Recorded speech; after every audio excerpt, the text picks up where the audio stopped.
يا أيها الذين آمنوا كتب عليكم الصيام كما كتب على الذين من قبلكم لعلكم تتقون. أعوذ بالله من الشيطان الرجيم. بسم الله الرحمن الرحيم.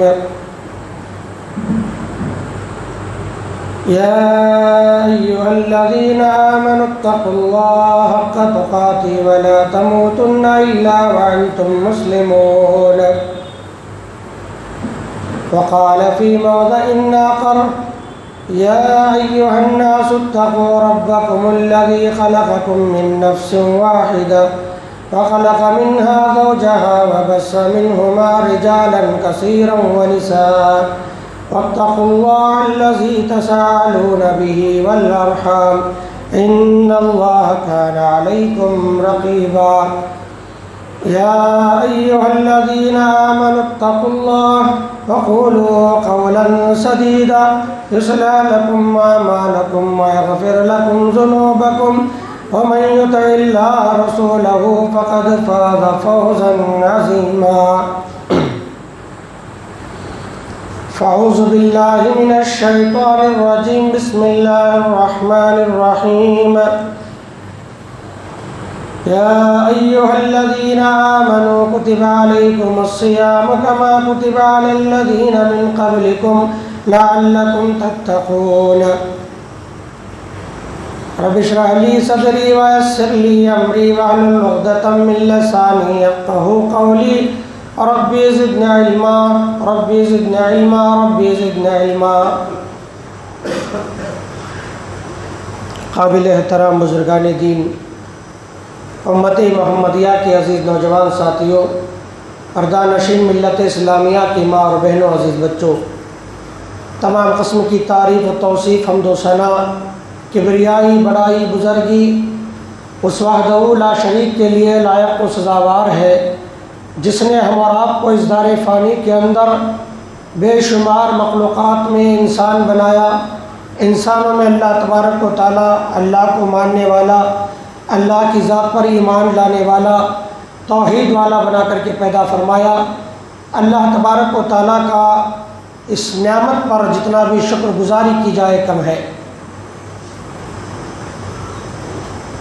تمام انبیاء کرام پر درود و سلام کا نذرانہ پیش کیجیے، خصوصاً ہمارے اور آپ کے آخری نبی تاجدار مدینہ جناب محمد رسول اللہ صلی اللہ علیہ وسلم پر، جن کا دنیا کے اندر بھیجا جانا ہم تمام لوگوں کے لیے رشد و ہدایت کا ضامن رہا، اور اللہ تبارک و تعالیٰ کے فرمودات کو اللہ کے نبی صلی اللہ علیہ وسلم نے منوان پہنچایا. ایسے نبی پر امین درود و سلام. اللہم صلی علی محمد وعلی آل محمد کما صلیت علی ابراہیم وعلی آل ابراہیم انکا حمید مجید. اللہم بارک علی محمد وعلی آل محمد کما بارکت علی ابراہیم وعلی آل ابراہیم انکا حمید مجید. برادران، مختصر حمد و ثنا کے بعد میں خطبہ مسنونہ کے دوران ایک آیت کریمہ جو کہ مشہور آیت کریمہ ہے سورہ بقرہ کی تلاوت فرمائی، جس میں اللہ تبارک و تعالیٰ نے ارشاد فرمایا: یا ایھا الذین آمنوا اتقوا اللہ. یا ایھا الذین آمنوا، اے ایمان والو، تم پر روزہ کتب علیکم الصیام، تم پر روزہ فرض کیا گیا ہے. کما کتب علی الذین من قبلکم لعلکم تتقون، جیسا کہ تم سے پہلے لوگوں پر روزہ فرض کیا گیا تھا، لعلکم تتقون، تاکہ تم تقوی والے بن جاؤ. برادران عزیز، عربی میں روزے کو صیام کہتے ہیں. الصوم، الصوم کا معنی ہے روزہ. اچھا، عربی میں صوم کسے کہتے ہیں؟ اگر آپ ڈکشنری اٹھا کر صوم کا لفظی معنی ڈھونڈیں گے، اس کا معنی ہے کسی چیز سے رک جانا. کسی چیز سے کوئی کام آپ کر رہے ہو، اس کام سے رک جانا، کسی چیز سے رک جانے کا نام، باز رہنے کا نام روزہ ہے. تو روزے کی اس لغوی معنی کے اندر جب ہم دیکھتے ہیں تو ہمیں پتہ چلتا ہے روزے میں آدمی یہی کام کرتا ہے، رک جاتا ہے. کھانے پینے سے رک جاتا ہے، جھوٹ بولنے سے رک جاتا ہے، غیبت کرنے سے رک جاتا ہے، چوری کرنے سے رک جاتا ہے. دو لفظوں میں کہا جائے ہر برے کام سے آدمی اس رمضان کے اس روزے میں رک جاتا ہے. تو روزے کا معنی لغوی کیا ہوا؟ رک جانا، باز رہنا. تو روزے میں آدمی رک جاتا ہے، اسی سے یہ معنی مشتق ہے. اچھا، شریعت کی اصطلاح میں کیا کہتے ہیں روزہ، اور روزے کا معنی کیا ہے؟ اہل علم کہتے ہیں شریعت کی اصطلاح میں مخصوص وقت میں مخصوص چیزوں سے مخصوص شرائط کے ساتھ رک جانے کا نام روزہ ہے. کیا ہے شریعت کی اصطلاح میں؟ مخصوص اوقات میں، وقت میں مخصوص چیزوں سے اور مخصوص شرط کے ساتھ رک جانے کا نام روزہ ہے. مخصوص وقت کیا ہے؟ سحری میں آپ سحری کر لو، سحری کے بعد سے لے کر افطار تک آپ اس وقت میں، اس پیریڈ میں، اس وقت میں آپ تمام چیزوں سے رک جانا چاہیے. تمہیں کھانے پینے سے رک جانا چاہیے، آپ جو ہے جھوٹ بولنے سے رک جانا چاہیے، غیبت کرنے سے رک جانا چاہیے. تمام گناہ کے کاموں سے رک جانے کا نام روزہ ہے.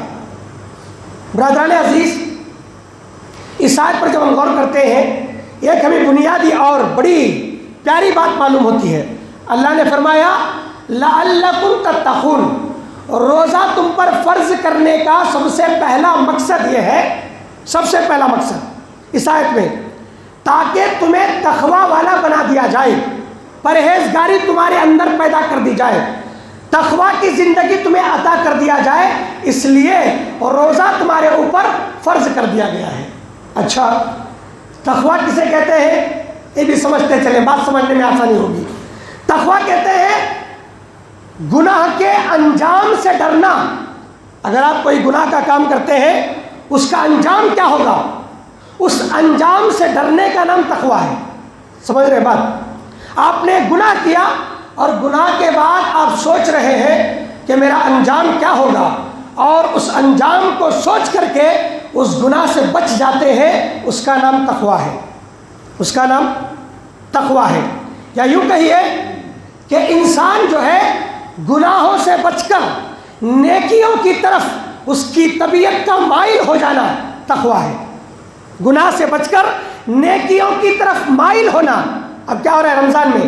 یہی کام ہو رہا ہے. ہر کوئی جو ہے آدمی گناہوں سے بچ کر نیکیوں کی طرف اس کی طبیعت نیکیوں کی طرف ڈھل رہی ہے، وہاں پر چل رہی ہے، نیکیوں کی طرف قدم بڑھا رہا ہے. اس کا نام ہے تقوی.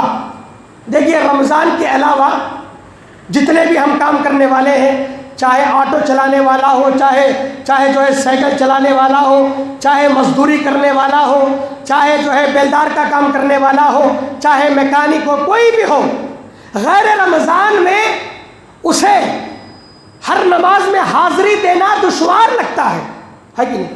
ہر نماز میں وہ حاضری نہیں دیتا. اب مولوی صاحب پوچھیں گے، کوئی پوچھیں گے کیا بھائی نماز میں نہیں آئے؟ مولوی صاحب نہیں، میرا کام بیلدار میں، میکینک میں، آٹو چلانے والا، مجھے ٹائم نہیں ملتا، میں مغرب عشاء پڑھ لیتا ہوں، نہیں تو فجر میں آ جاتا ہوں، 2 پڑھ کر کے میرا کام تمام ہو جاتا ہے، اب مجھے وقت ہی نہیں ملتا. لیکن رمضان کے مہینے میں وہی آٹو چلانے والا، وہی موٹر چلانے والا، وہی گیراج میں میکینک کا کام کرنے والا، وہی بیلدار کام کرنے والا، وہی پلمبرنگ کا کام کرنے والا، چاہے کوئی مزدوری کا کام کرنے والا کیوں نہ ہو، اسے 5 دن کا وقت جو ہے نماز کے لیے مل ہی جاتا ہے. کیوں؟ اس لیے کہ اس کے فطرت میں گناہوں سے بچ کر نیکی کی طرف ڈھلنے کا جو جذبہ ہے پیدا ہو جاتا ہے. جی، اس لیے وہ کتنا بھی کام کیوں نہ ہو، اسے چھوڑ کر کے وہ نیکی کی طرف آتا ہے. اس کا نام ہے تقوی. سمجھ رہے؟ اسے کہتے ہیں تقوی. یعنی کسی کا آپ کے اوپر جبر نہیں ہوتا. کوئی نہیں کہتا میکینک سے کہ بھی تجھے آنا ہی چاہیے، پھر بھی وہ کام چھوڑ کر کے آتا ہے. کوئی آٹو والے سے نہیں کہتا کہ بھی تجھے آنا چاہیے. موذن تو رمضان میں بھی آزان دے رہا ہے اور غیر رمضان میں بھی آزان دے رہا ہے. اس کی آزان سن کر کے میکینک، موٹر، بیلدار کوئی جو ہے دوڑ کر کے غیر رمضان میں نہیں آتا، رمضان میں آتا ہے. اس کا مطلب یہ ہے، اللہ کہتا ہے لعلکم تتقون، تاکہ تمہیں تقوی والا بنا دیا جائے. وہ انسان بنائے جو گناہ سے بچ کر نیکی کی طرف جو ہے تمہارا قدم بڑھے.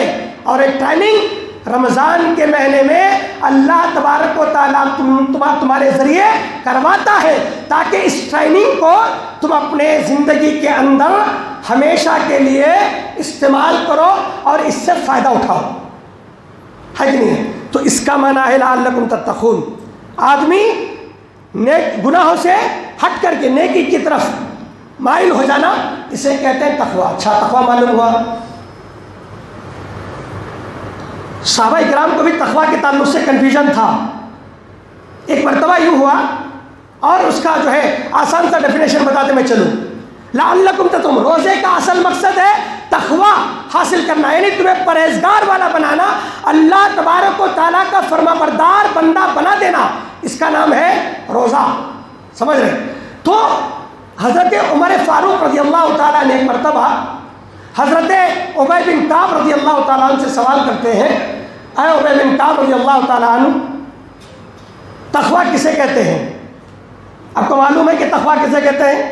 حضرت ابی بن کعب کہتے ہیں، اے عمر رضی اللہ تعالیٰ عنہ، اے امیر المومنین، کیا تم نے کبھی کانٹے دار راستے سے گزرا ہے؟ جنگل سے گزرا ہے؟ آپ نے کبھی گزرا ہے کانٹے دار، جہاں بہت زیادہ جھاڑیاں ہو، کانٹے ہو، ادھر بھی کانٹے ادھر بھی کانٹے، ایسے کسی راستے سے کبھی آپ نے گزرا ہے؟ حضرت عمر سے سوال کیا. کون؟ حضرت کعب رضی اللہ تعالیٰ. حضرت عمر نے کہا ہاں بالکل گزرا ہوں. تو حضرت کعب نے کہا، کعب رضی اللہ تعالیٰ نے کہا، اے عمر، اس وقت تم نے کیا کیا؟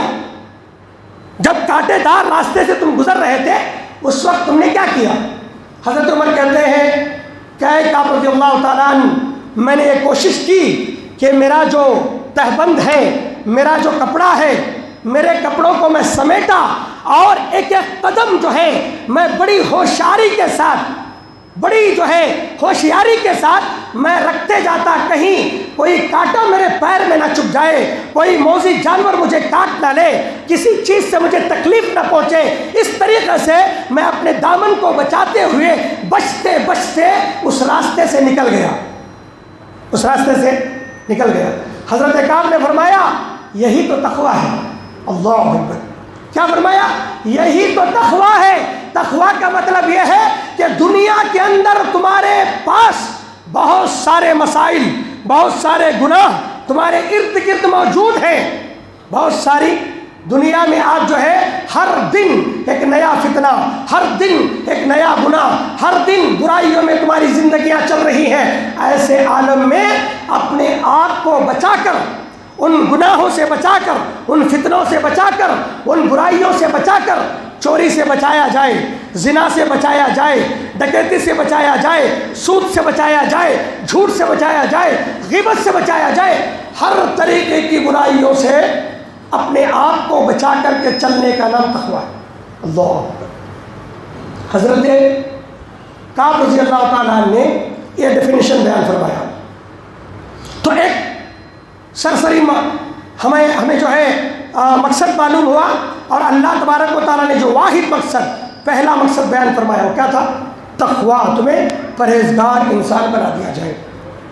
برادران عزیز، تقوی پر جب ہم روزے کی جب ہم بات کرتے ہیں، اللہ کے نبی جناب محمد رسول اللہ صلی اللہ علیہ وسلم کی ایک حدیث یاد آتی ہے جس میں اللہ کے نبی نے فرمایا الصوم جنۃ، روزہ ڈھال ہے. روزہ کیا ہے بھی؟ ڈھال. جنگ میں آپ دو چیزیں استعمال کرتے ہیں، ایک ہے تلوار، ایک ہے ڈھال. نہیں تو ایک نیزہ، ایک ڈھال. ڈھال جو بڑا چوڑا سا ہوتا ہے وہ آنے والے وار کو روکتا ہے، اور تلوار سے تم وار کرتے ہو اور اس ڈھال سے اپنے آپ کو بچاتے ہو.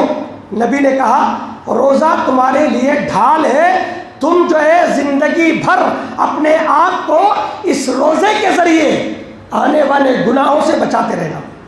اللہ اکبر. تو روزہ مومن کے لیے، مسلمان کے لیے ڈھال ہے، اور روزہ جو ہے تقوی اور پرہیزگاری کی زندگی تمہیں عطا کرتا ہے. برادران، جب ہم دیکھتے ہیں کہ جو ہے روزہ ہماری زندگیوں کے اندر تقوی پیدا کرتا ہے، برائیوں سے بچاتا ہے، ہماری جو ہے نفس کی تربیت کرتا ہے، ہماری بدن کی تربیت کرتا ہے، وہیں پر ہمیں ایک بات معلوم یہ ہوتی ہے کہ جو ہمارا یہ جسم ہے، انسان کی زندگی دو چیزوں پر ڈیپینڈ ہے. ایک ہے سول، روح، اور ایک ہے جسم. دو چیزوں کا مجموعہ ہے ہماری یہ زندگی. ہمارا بدن میں دو چیزیں موجود ہیں، ایک ہے سول، روح، اور دوسری چیز ہے جسم.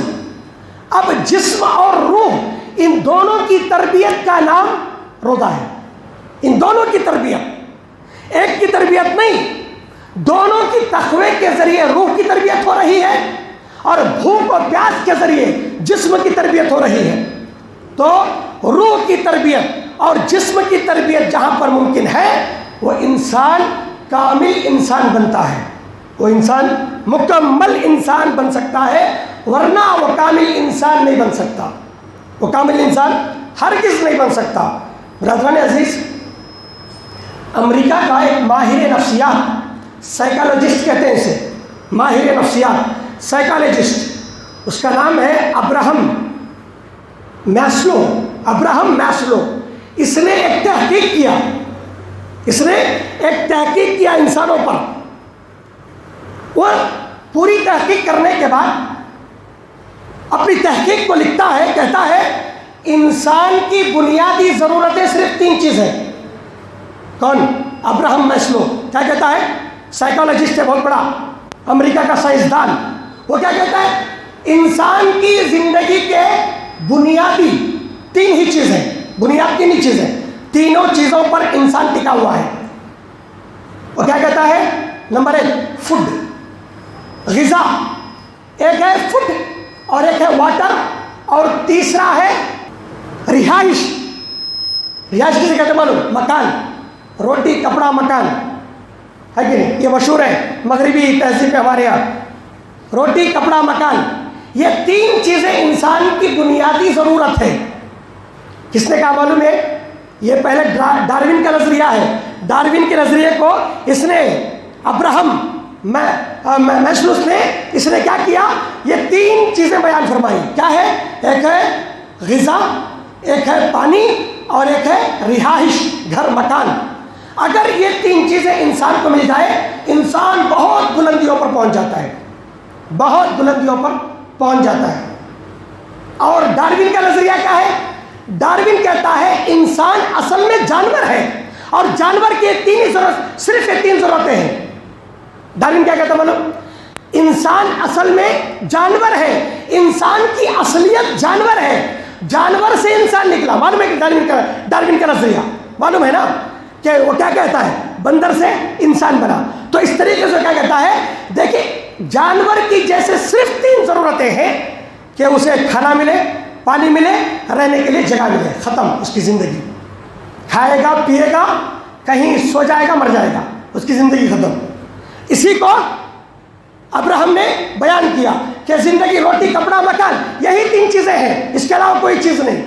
لیکن حقیقت میں اللہ تبارک و تعالیٰ نے زندگی کا اصل مقصد بیان فرمایا. کہا وَمَا خَلَقْتُ الْجِنَّ وَالْإِنسَ إِلَّا لِيَعْبُدُونَ. اللہ تبارک و تعالیٰ جن اور انسان کو صرف اللہ کی عبادت کے لیے پیدا فرمایا ہے. ابراہم نے جو نظریہ پیش کیا وہ صرف جینے کا نظریہ ہے، زندگی کا نظریہ نہیں. آدمی کیسا جیے، کیسے جی سکتا ہے، صرف جینے کا نظریہ ہے. یعنی زندگی کا مقصد کیا ہے، اس کا نظریہ. آدھا نظریہ بیان کیا، آدھا نظریہ نہیں بیان کیا. ابراہم کو معلوم نہیں، کیونکہ وہاں تک اس کا علم نہیں پہنچا، اس کا علم وہاں تک نہیں پہنچا. اب قرآن کہتا ہے، اس کو بتاتا ہے، دیکھ آدھا نظریہ تو ہے کہ پانی چاہیے، کھانا چاہیے، اور رہنے کے لیے مکان چاہیے. لیکن قرآن کہتا ہے یہ 3 چیزوں کے ساتھ ساتھ تجھے روحانی غذا بھی چاہیے، سول کی غذا بھی چاہیے، اور وہ غذا ہے عبادت. اگر عبادت تو نہیں کرے گا تو زندگی کا تیرا کوئی مقصد نہیں، اور جانور میں تجھ میں کوئی فرق نہیں رہتا. جانور جیسے کھائے گا، پیے گا، کہیں غار میں سو جائے گا، مر جائے گا، ہڈیاں اس کی بوسیدہ ہو جائیں گی، اس کی زندگی کا کوئی مقصد نہیں، کوئی مقصد نہیں. درختوں کی زندگی کا مقصد کیا ہے؟ وہ بھی کیا ہے؟ سانس لیتے ہیں، وہ بھی کھاتے ہیں، اور ایک دور آتا ہے کہ وہ بھی بوسیدہ ہو جاتے ہیں. ان کو زندگی دینے کا مقصد یہ ہے کہ اس سے ہم فائدہ اٹھائیں۔ تو انسان میں جانور میں یہ فرق ہے کہ انسان کھاتا بھی ہے، پیتا بھی ہے اور مکان میں رہتا بھی ہے، اور اس کے پاس ایک جینے کا مقصد ہے، اور وہ جینے کا مقصد ہے اللہ کی عبادت کرنا۔ جی یہ ہے نظریہ، یہ ڈفرینس ہے دونوں میں۔ ان لوگوں کی جو تعلیمی یافتہ اپنے آپ کو سمجھتے ہیں لوگ، سائیکالوجسٹ، انہوں نے انسان کا مائنڈ پڑھا، جانوروں کا مائنڈ پڑھ کر کے کہتے ہیں بھائی انسان کو صرف 3 چیز چاہیے بس جینے کے لیے، یہی 3 چیز سے اس کا گزر بسر ہو جائے گا۔ نہیں ہوگا میرے عزیزوں۔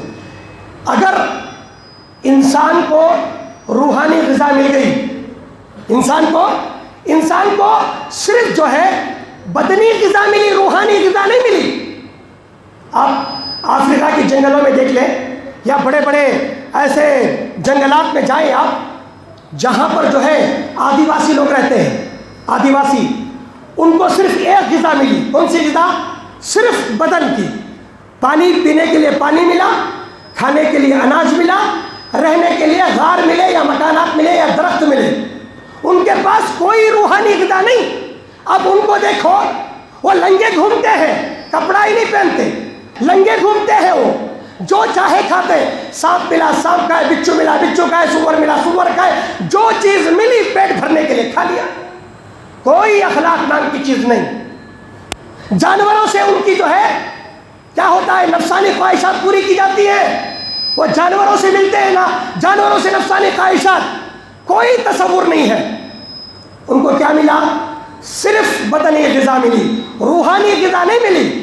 روحانی غذا نہیں ملی۔ روحانی غذا کیا ہے؟ قرآن ہے روحانی غذا۔ اللہ تبارک و تعالیٰ نے اللہ کے نبی کے ذریعے ہدی للمتقین، لوگوں کی ہدایت کے لیے قرآن بھیجا اور تمہاری روح کی تربیت کی کہ زندگی تمہیں اللہ جب دیتا ہے، ماں کے پیٹ سے جب تم نکلتے ہو تو تم کو کیسا جینا چاہیے، ماں باپ کا حق کیا ہے، پڑوسیوں کا حق کیا ہے، رشتہ داروں کا حق کیا ہے، اللہ کا حق کیا ہے، لوگوں کا حق کیا ہے، اور تمہارے بدن کا خود حق کیا ہے، اور تمہارے جینے کا مقصد کیا ہے۔ یہ ہے روحانی غذا۔ جب مل جاتا ہے آدمی حیوانیت سے، آدمی کیا ہے، حیوانیت سے انسانیت میں تبدیل ہو جاتا ہے۔ اللہ اکبر۔ آدمی حیوانیت سے انسانیت میں تبدیل ہو جاتا ہے۔ یہ ہے ایک انسان حیوان بن کر کے زندگی گزارنا، اور ایک انسان وہی جو حیوانیت کے کچھ جو ہے ضرورتیں، کھانا پینا اور جو ہے لڑنا جھگڑنا اس کے پاس۔ دیکھیے حضرت شاہ ولی اللہ محدث دہلوی رحمہ اللہ، انہوں نے انسان کی 2 صفات بیان فرمائی۔ انسان کے اندر 2 صفات پائے جاتے ہیں۔ پہلی صفت وہ لکھتے ہیں، پہلی کوالٹی اس کے اندر کیا ہے معلوم؟ زمینی کوالٹی ہے اس کے اندر، جانوروں کی کوالٹی۔ ان کے اندر کیا ہے؟ جانوروں کی کوالٹی، ٹیرسٹریل کوالٹی کہتے ہیں اسے، ٹیرسٹریل کوالٹی۔ یہ زمینی کوالٹی ہے، جانوروں کی کوالٹی کیا ہے بھائی؟ جانور کی کوالٹی کھانا پینا اور جو ہے لڑنا جھگڑنا مر جانا، یہی ہے، یہ جانور کی کوالٹی ہے۔ اور ایک کوالٹی انسان میں اللہ تعالیٰ نے رکھی، وہ اینجل کوالٹیز، یعنی فرشتوں کی کوالٹی۔ وہ کیا ہے؟ فرشتوں کی کوالٹی ہے انسان کے اندر۔ وہ کیا ہے؟ محبت کرنا، خلوص، عبادت، اللہ تبارک و تعالیٰ کی بندگی، اللہ کو راضی کرنا، عبادت کرنا۔ یہ کوالٹیز فرشتوں کے ہیں، اور کچھ کوالٹیز زمین کے ہیں، کچھ کوالٹیز آسمان کے ہیں، اور کچھ کوالٹیز زمین کے ہیں۔ انہی دونوں مجموعہ کا نام انسان ہے۔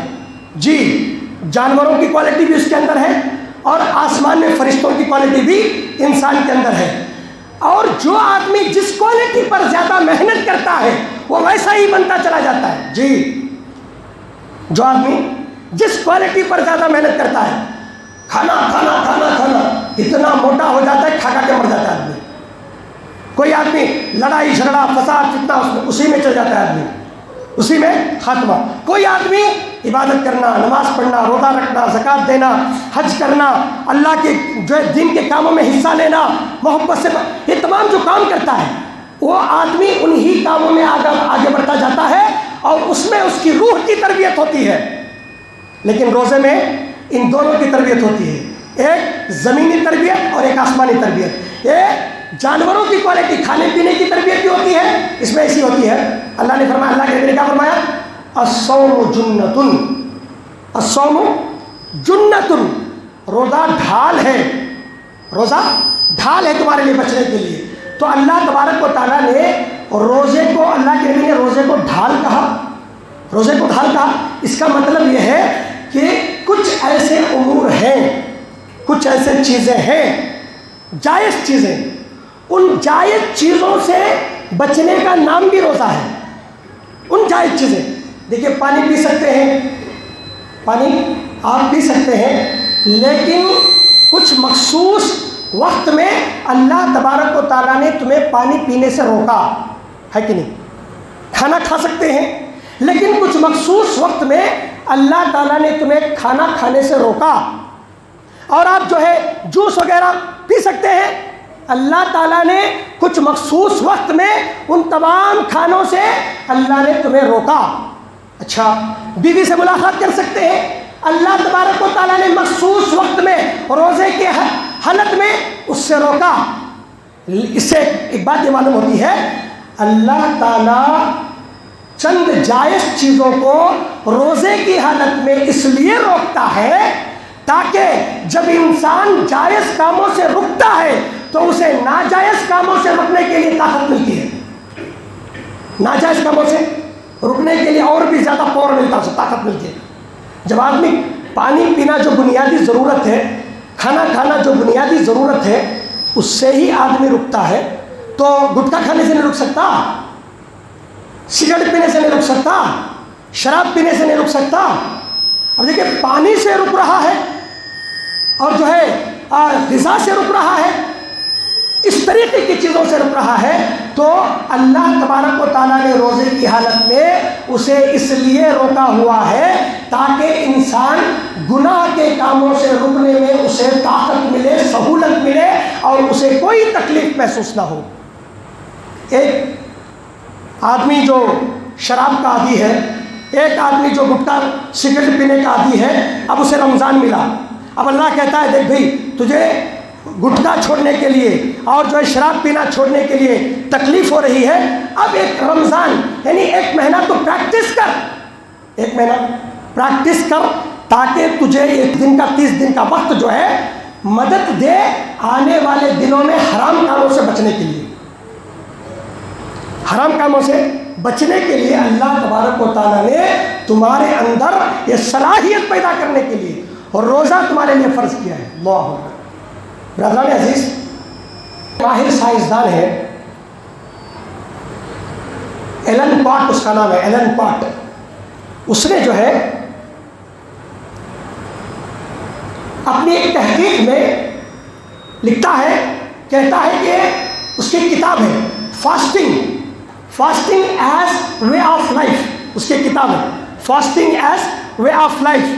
یہ لکھتا ہے کہ جب آدمی فاسٹنگ کرتا ہے، روزہ کرتا ہے، دیکھیے ایک تو فائدہ دینی فائدہ ہوا، روحانی فائدہ ہوا. اب جو ہے جسم کا فائدہ میں بتانے جا رہا ہوں، طبی فائدہ کیا ہوگا.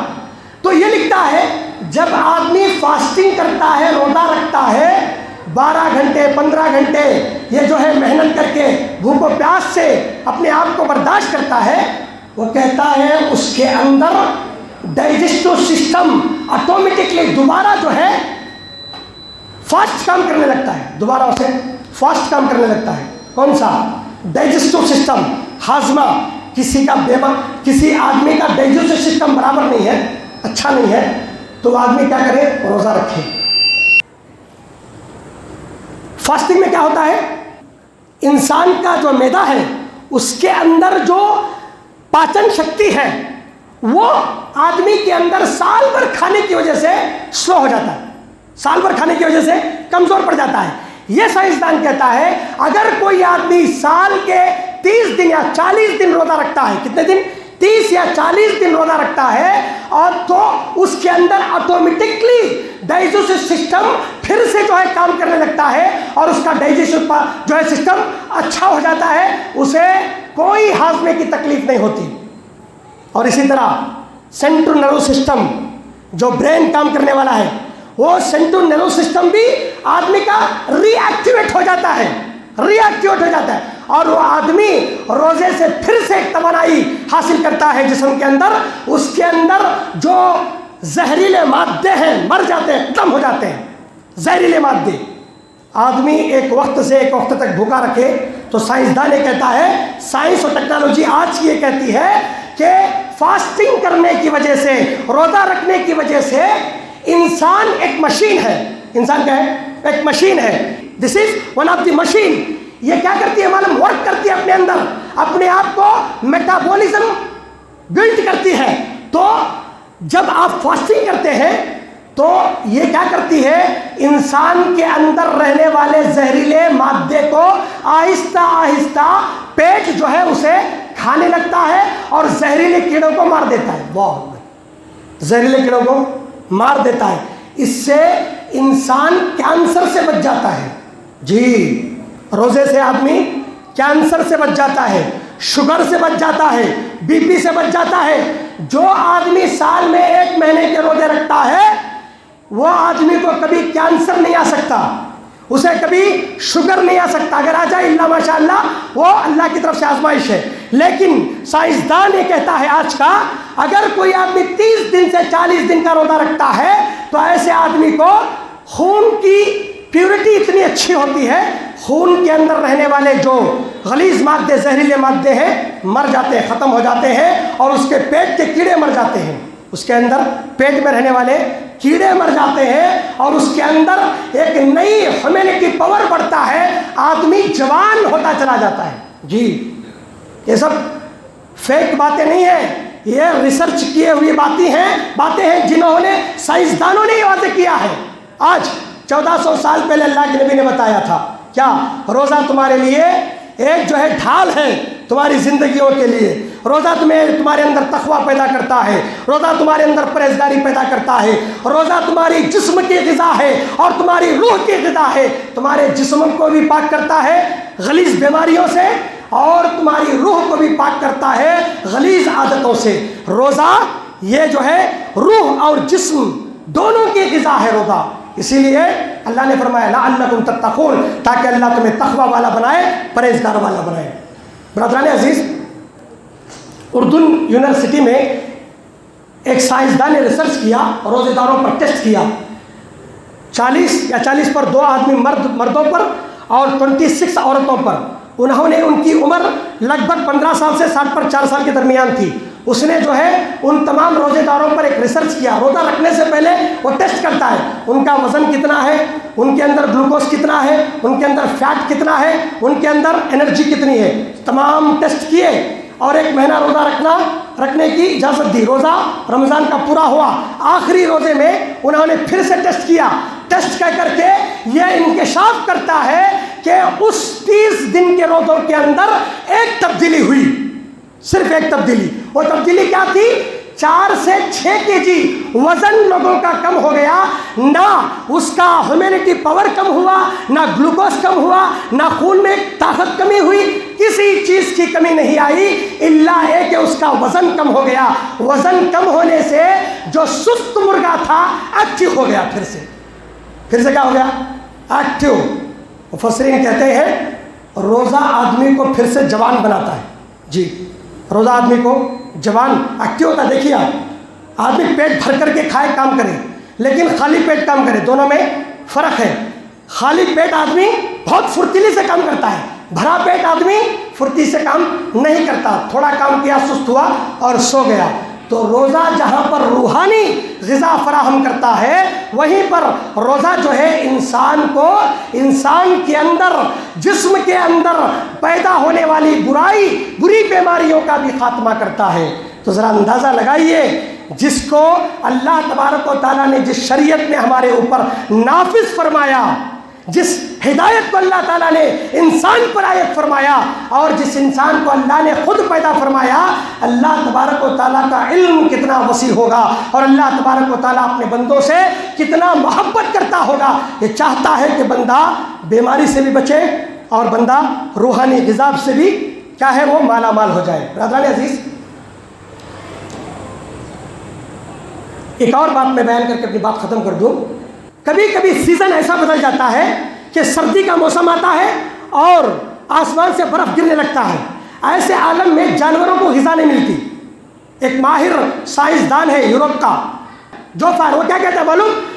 روزے کا جو کانسیپٹ ہے صرف انسانوں میں نہیں، پہلے دور میں مذہب میں بھی روزے کا ایک کانسیپٹ تھا، لیکن جب ہم غور سے مطالعہ کرتے ہیں تو جانوروں میں بھی روزے کا تصور پایا جاتا ہے، درخت میں بھی روزوں کا تصور پایا جاتا ہے، وہ بھی فاسٹنگ کہتے ہیں، لیکن سائنس کے نظریے سے اسے ہائبرٹیشن کہا جاتا ہے. کیا کا مطلب یہ ہے کہ ایک سیزن آتا ہے برفیلا سیزن، جس کے اندر جو ہے صرف برف ہی برف گرتا ہے، ریچھ کو کھانا نہیں ملتا. ریچھ کو، بہت سارے جانور کو، چرند پرندوں کو یا جو ہے کیڑے مکوڑوں کو کھانا نہیں ملتا. ایسے وقت میں وہ ریچھ کیا کرتے ہیں، بیئر کیا کرتے ہیں، غار میں اپنے آپ کو پناہ لے لیتے ہیں، غار میں گھس جاتے ہیں، بڑے غار میں گھس جاتے ہیں اور گھس کر کے جو ہے وہ گہری نیند میں چلے جاتے ہیں، جیسے کوما میں چلے جاتے ہیں گہری نیند میں. اور کتنے دن سوتے ہیں معلوم؟ کوئی 2 مہینے، کوئی 3 مہینے، کوئی 6 مہینے. جانور 6 مہینے تک بنا کھانا کھائے، بنا پانی پیے ایسے جانور موجود ہیں جو یہ ہائبرشن کے جو ہے شکنجے میں پھنس جاتے ہیں اور اپنے آپ کو غار میں، بل میں یا جو ہے کسی محفوظ جگہ میں، کول جگہ میں قید کر لیتے ہیں اور اس کے ذریعے سے اپنا میٹابولزم یعنی جو باڈی کام کرنے کی طاقت ہے اسے ڈاؤن کر لیتے ہیں. سانس لینے کی طاقت کم ہو جاتی ہے، ہارٹ بیٹنگ کم ہو جاتی ہے اور جو ہے حرکتیں کرنا کم ہو جاتا ہے. وہ تمام تر چیزیں کم ہو جاتی ہیں اور وہ 2 سے 6 مہینے تک زندہ رہتے ہیں. پھر کھاتے کہتے ہیں، کیسے کھاتے ہیں، کیسے زندہ رہتے ہیں؟ سائنسدان کہتے ہیں ان کے اندر جو فیٹ ہے وہ فیٹ ہی دھیرے دھیرے گلا کر کے اپنی باڈی کو ارجا دیتے چلی جاتی ہے. اس کی باڈی کو، اسے کہتے ہیں ڈیپ سلیپنگ، اس کا نام ایک اور ڈیپ سلیپنگ. اس کے اندر کیا ہوتا ہے؟ ایک قسم کا روزہ ہی ہوتا ہے، کھاتا بھی نہیں پیتا بھی نہیں، جانور ایسے ہی بھوکا پیسا رہتا ہے اور جب وہ نکلتا ہے باہر، نکلتے ہی وہ کھانے کی تلاش کرتا ہے کہ بھئی کہاں کھانا ملے اور میں پھر سے کھاؤں، فرتلا ہو جاؤں. اور وہ جو ہے سائنسدان کہتے ہیں اگر یہ 6 مہینے 2 مہینے کے بعد نکلتا ہے، اتنی طاقتور بن جاتا ہے یہ، پھر سے اس کے اندر اتنی ارجا آتی ہے، اس کے اندر رہنے والے تمام بیکٹیریاز مر جاتے ہیں اور پھر سے ایک نیا بدن، نیا جسم، نیا جوش، نئی جوانی لے کر کے وہ جانور باہر نکل جاتا ہے. روزہ بھی اسی طریقے کا نام ہے. روزہ بھی ہمارے اندر کیا پیدا کرتا ہے؟ ہمارے اندر اورجا پیدا کرتا ہے، جوانی، طاقت، بیماریوں سے لڑنے کی جو ہے طاقت پیدا کرتا ہے. اس لیے روزہ جہاں ایک دین کا، شریعت کا حکم ہے، وہیں پر اگر ہم یہ عبادت کے نظریے سے دیکھ کر کے اگر طبی نظریے سے دیکھیں تو یہ بہت بڑی ہماری بیماریوں سے لڑنے کا ہتھیار ہے. برادران عزیز، بات لمبی ہوئی، میں اپنی بات ختم کرتے ہوئے لب لباب پر آ جانا چاہتا ہوں. بات یہی ہے، اللہ تبارک و تعالیٰ نے فرمایا قرآن میں سورہ بقرہ کی اس آیت کریمہ میں وَأَن تَصُومُوا خَيْرٌ لَكُمْ إِن كُنتُمْ تَعْلَمُونَ. اے لوگو، اگر تم روزہ رکھتے یہ تمہارے لیے بہتر ہوتا اگر تمہارے پاس علم ہوتا. آیت کیا کہتی ہے معلوم؟ دیکھیے، یہ تمام خطبے کا لب لباب اللہ نے ایک جملے میں کہا. کیا فرمایا؟ وَأَن تَصُومُوا خَيْرٌ لَكُمْ. اگر تم روزہ رکھتے وہ تمہارے لیے بہتر ہوتا. بی پی کے گولا کھانا، ٹیبلٹ پینا، شوگر کے ٹیبلٹ، کینسر کے ٹیبلٹ، یہ تمام چیزیں آپ جو ہے 40 سال 50 سال کے اندر جو ہے جا کر کھانے کا سوچ رہے ہیں، اس سے بہتر ہے کہ اب تم روزہ رکھ لو تاکہ وہ ٹیبلٹس لینے کی ضرورت نہ پڑے، وہ شوگر، بی پی، وہ کینسر کی ٹیبلٹ لینا نہ پڑے. اس لیے اللہ کہتا ہے وَأَن تَصُومُوا خَيْرٌ لَكُمْ إِن كُنتُمْ تَعْلَمُونَ. اگر تم روزہ رکھتے یہ تمہارے لیے بہتر ہوتا اگر تمہارے پاس علم ہوتا. علم نہیں ہے، چھوڑ رہے ہو، کھا رہے ہو، اب جو ہے اس ٹیبلٹ کا انتظار کرو، کبھی نہ کبھی تمہارے دروازے پر دستک دے گا. یہ بیماریاں، بی پی آ کر کہے گی کہ بھائی میں آ گئی، شوگر آ کر کہے گی کہ بھائی میں آ گئی، ٹی بی آ کر کہے گی کہ بھائی میں آ گئی، ہاں اب جو ہے کینسر آ کر کے کہے گی کہ بھائی میں آ گئی.